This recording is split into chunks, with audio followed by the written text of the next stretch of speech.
When I was a kid growing up in Maryland, I was a huge Baltimore Orioles fan. And any night that the Orioles were playing, my parents would let me sit out on the patio in our backyard and listen to the radio broadcast on my little tape player. But the game was never over when it was time for bed, and so I'd take a blank cassette and record what I could of the rest of the game.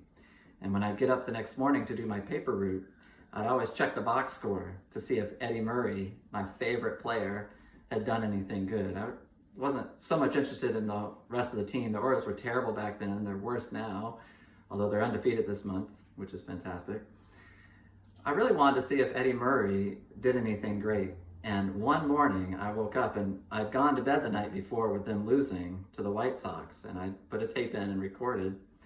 And I saw the headline on the sports section that Eddie Murray had hit a game-winning home run in the 9th inning. And so I couldn't wait to get done with my paper route and go to school and come home so I could listen to the recording to see if I captured it. And sure enough, I had. I'm going to play it for you in just a minute. But what I love about it, what about playing it and listening to it, is that even though the Orioles are down and the White Sox have their best closer on the mound and there are 2 outs and Eddie Murray's not doing great at the plate, I know he's going to hit that home run and win. And it's so exciting. So listen along with me. This is Johnny Miller doing the call. Series ready, delivers. Swing and a miss, and then he chased the bad one. Off-speed delivery that was out of the strike zone on the outside. 1 ball, 1 strike. He was fooled on it.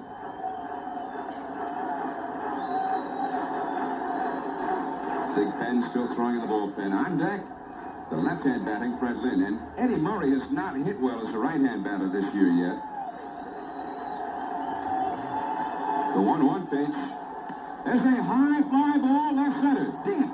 Reed is back to the warning track, to the wall, and this one is gone! A 2-run homer for Murray, and the Orioles have gone ahead 7-6. Eddie Murray in the 9th inning with a 2-run homer just to the left to the 382-foot side. The first 9th inning homer for Murray in years. Pitchers just will not pitch to him in the 9th inning with the game on the line. Series did, and he regrets it. I still get chills every time I hear that. I love that call. And it leads me to think, that I think for us as Christians today, I know that there's so much that causes us a lot of anxiety and heartache. And there's a good reason today to be heavy-hearted. And there's a lot of suffering, and Christians are not immune to any of it. But I think what we are able to enjoy as believers that maybe perhaps the rest of the world can't, is that we know that all things are working together for the good of God's kingdom. And that in the end, God and his son Jesus and the work of the Holy Spirit are going to be victorious. I want to read you for encouragement the words of Jesus here in John chapter 16. Listen to the encouragement.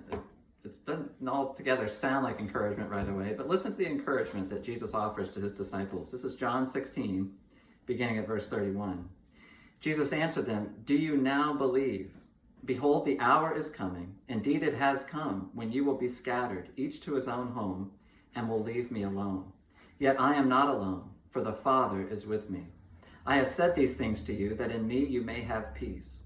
In the world you will have trouble, but take heart, I have overcome the world."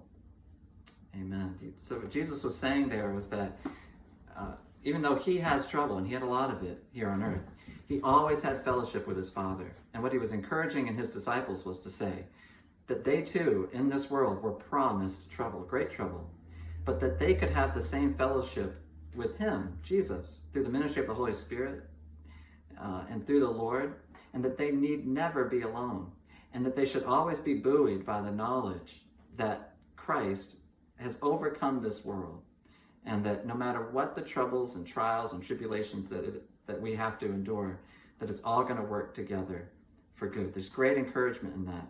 And so I encourage you today to see if that admonition of Christ, that he has overcome the world, and the offer of fellowship with him would lighten your heart and lift up your head, and that none of these things that are going on presently would rob you of that. We're going to cheer a whole lot more when we hear that trumpet blast and Christ returns through the clouds than anybody's ever cheered at any silly baseball game, that's for sure. We're going to rejoice and shout at his return. And you can shout, you can do a lot of shouting today, even if he doesn't come back, because we know he's already won. We love you very, very much. We're continuing to pray for you and for one another and asking God to accomplish these things in each of our hearts and homes. God bless you and have a great night.